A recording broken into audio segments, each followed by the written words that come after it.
Aquí comenzamos una serie de videos sobre ecuaciones diferenciales. Las ecuaciones diferenciales son una herramienta bastante poderosa que usaremos para entender los fenómenos que nos rodean e incluso modelaremos algunos de ellos. Comenzaremos con algunas ideas sobre ecuaciones diferenciales, partiremos de entender qué representan y por qué es que la solución de estas es tan importante. Comenzamos preguntándonos, ¿qué es una ecuación diferencial? La respuesta sencilla es que es una ecuación que contiene derivadas de una o más variables dependientes. Pero, ¿qué significa esto? Bueno, cuando estamos tratando de modelar algún fenómeno, nos encontramos con que en el mundo real todo se encuentra en constante cambio. Ya conocemos que si nosotros comenzamos con una función que depende de x en este caso, somos capaces de encontrar cómo es que esta función cambia cuando cambia la variable independiente x. A eso conocemos como la derivada de la función y. Lo que básicamente es decir que podemos modelar los cambios que estamos observando. Sin embargo, lo que nos encontramos en la realidad es que cuando tratamos de modelar de manera matemática algún fenómeno, vemos que conocemos mucho más de cómo es que algo está cambiando. Es decir, podemos saber cuál es la forma de la ecuación diferencial, pero lo que no conocemos es la forma de la función que da lugar a esa ecuación diferencial. Es por esto que el objetivo no es el de encontrar la derivada de una función y dada.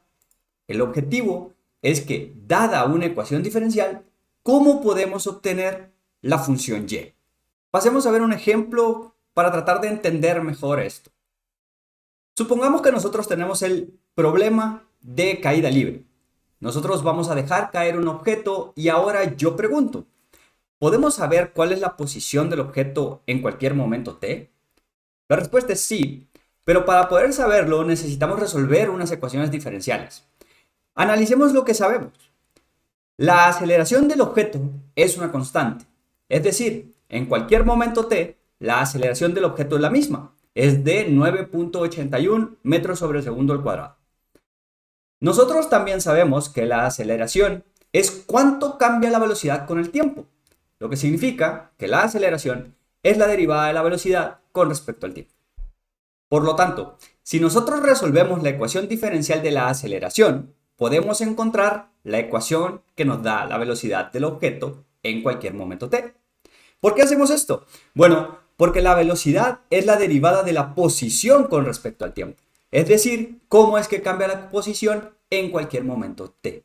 Si queremos entonces encontrar la ecuación que define la posición del objeto en caída libre para cualquier momento t, entonces debemos tomar la ecuación de la aceleración y resolverla dos veces. ¿Qué es entonces lo que pasamos a hacer? Simple y sencillamente tomamos la derivada de la velocidad con respecto al tiempo, que es la aceleración, que es igual a menos la constante, que es la gravedad. Menos porque va hacia abajo. Y podemos resolver esta ecuación diferencial para encontrar la ecuación de la velocidad. La ecuación de la velocidad entonces nos queda de la siguiente manera, en donde tenemos esa constante g multiplicando al tiempo, el tiempo que le lleva o el tiempo que nosotros estamos midiendo, más la constante de integración. Dado que la integral es indefinida, tenemos que tomar en cuenta esta constante de integración. Sin embargo, a nosotros lo que nos interesa no es la velocidad, sino la posición del objeto. Por lo tanto, hay que volver a integrar, a solucionar esta ecuación diferencial, pero ahora para la velocidad. Seguimos el mismo procedimiento y lo que tenemos aquí entonces es la solución de la ecuación diferencial y se obtuvo mediante integración, para este caso. Hay que notar que nosotros hemos observado un fenómeno, que es la caída libre de un objeto, y logramos solucionar la ecuación diferencial para encontrar la posición del objeto para cualquier momento. Pero podemos notar que tenemos dos constantes de integración, aquí puestas como C1 y C2. Podemos obtener los valores de las constantes de integración si establecemos algunas condiciones iniciales.